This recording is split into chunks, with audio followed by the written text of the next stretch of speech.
The old lighthouse keeper, Silas, was a man of routines. Every night, as the fog rolled in from the sea like a ghostly shroud, he would climb the winding iron stairs to light the lamp. He had lived alone in the lighthouse for 40 years, and the silence had become his only companion. One particularly dense, moonless night, the silence was broken. A scratching sound, faint but insistent, echoed up from the bottom of the stairs. Silas froze, his hand on the cold railing. It sounded like nails on stone, but slower, more deliberate. He told himself it was just the wind, a trick of the old tower.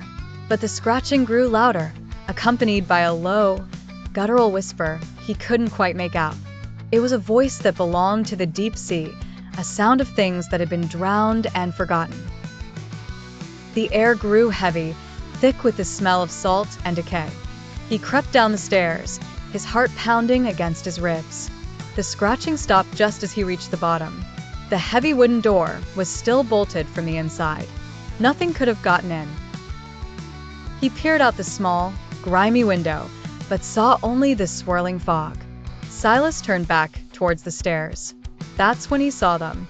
Wet, salty footprints leading from the door to the base of the stairs, and then halfway up the wall before disappearing. They were shaped like human feet, but each toe was elongated and webbed, and they were still dripping.